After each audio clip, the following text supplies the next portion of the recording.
Assalamualaikum warahmatullahi wabarakatuh. Kita bertemu lagi di pertemuan keempat mata kuliah Hukum Tata Negara. Untuk materi yang keempat ini adalah asas-asas hukum tata negara. Berbicara mengenai hukum tentulah menjadi suatu pembicaraan yang hangat dan tidak akan ada habisnya.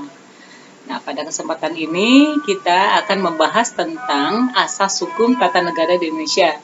Namun, sebelum itu kita harus memahami terlebih dahulu apa yang dimaksud dengan hukum tata negara. Hukum tata negara ialah pengaturan atas organisasi kekuasaan negara. Berikut unsur-unsur yang menyusunnya. Jadi, dapat disimpulkan bahwa hukum tata negara ada untuk mempermudah penyelenggaraan kedaulatan rakyat di negara ini. Dapat dikatakan bahwa segala hukum merupakan hukum tata negara. Contoh dari hukum tata negara yaitu Undang-Undang Dasar Negara Republik Indonesia tahun 1945, setiap ketetapan yang dikeluarkan oleh MPR RI, oleh DPR, oleh pemerintah pusat, oleh pemerintah daerah. Selanjutnya, asas hukum tata negara yang pertama yang berlaku di Indonesia adalah asas Pancasila. Salah satu makna Pancasila sebagai ideologi negara ialah Pancasila menjadi sumber dari segala sumber hukum. Nilai-nilai dasar Pancasila harus menjiwai segala hukum yang ada di negara ini, termasuk diantaranya ialah hukum tata negara di Indonesia. Maka dari itu, asas hukum tata negara Indonesia yang pertama kali kita bahas adalah asas Pancasila.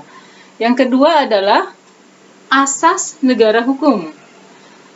Setelah mengalami perubahan atau amandemen dalam rentang 4 tahun terhitung sejak tahun 1999 sampai dengan tahun 2002, Undang-Undang Dasar 1945 di dalam pasal 1 ayat 3 menegaskan bahwa Indonesia adalah negara hukum. Atas ketentuan yang tegas ini, maka setiap kebijakan publik dan tindakan segenap rakyat Indonesia haruslah berpegang pada peraturan perundang-undangan yang berlaku di negara ini dan juga di dunia internasional. Yang ketiga, asas hukum tata negara adalah asas kedaulatan rakyat dan demokrasi. Sejarah kemerdekaan Indonesia mengajarkan pada kita bahwa kehendak rakyatlah yang mampu mengantarkan negara ini pada kemerdekaannya. Setelah melalui kekungan berbagai bangsa penjajah selama lebih dari 350 tahun. Maka dari itu, teori kedaulatan yang dianut oleh negara Indonesia adalah teori kedaulatan rakyat. Di dalam teori ini, kekuasaan tertinggi berada di tangan rakyat. Kekuasaan tertinggi itu juga berasal dari rakyat. Teori ini sangat bersesuaian dengan bentuk pemerintahan yang digunakan oleh Indonesia, yaitu demokrasi Pancasila. Yang keempat, asas hukum tata negara adalah asas negara kesatuan. Kita tahu, terdapat beberapa bentuk negara yang ada di dunia ini. Indonesia semenjak kemerdekaannya memilih bentuk negara kesatuan sebagai bentuk negaranya. Hal ini dikarenakan karena bentuk negara inilah yang sesuai dengan jati diri bangsa Indonesia yang mendambakan adanya persatuan dan kesatuan setelah terpecah belah oleh penjajah.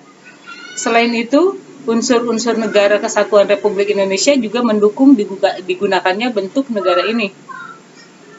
Bentuk negara kesatuan akan menghasilkan PR baru bagi bangsa ini, yaitu bagaimana caranya menjalankan upaya menjaga keutuhan NKRI. Salah satu cara untuk menjaga keutuhan negara ini yaitu dengan membentuk hukum tata negara yang dapat menjaga persatuan dan kesatuan bangsa ini. Di dalam Undang-Undang 1945 pasal 1 ayat 1 telah ditegaskan bahwa Indonesia merupakan negara kesatuan yang berbentuk republik. Setiap hukum tata negara yang hendak dibentuk harus memperhatikan hal ini. Asas hukum tata negara yang kelima adalah asas pembagian kekuasaan. Di Indonesia, agar penyelenggaraan negara dapat berjalan dengan efektif dan efisien, maka digunakan pembagian kekuasaan yang mengikuti teori Montesquieu, yaitu kekuasaan legislatif yang berkuasa membentuk undang-undang, kekuasaan eksekutif yang melaksanakan undang-undang, dan kekuasaan yudikatif yang bertugas mengadili pelanggaran atas undang-undang. Dengan adanya pembagian kekuasaan ini, maka check and balance dapat terjadi. Arti dari check and balance adalah di antara lembaga negara dapat saling mengawasi dan saling mengimbangi.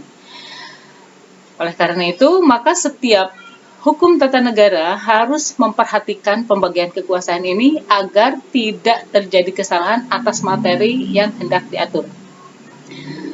Baik, pertanyaan untuk pertemuan keempat ini adalah, bagaimanakah penerapan dari asas-asas tadi dalam penyelenggaraan negara?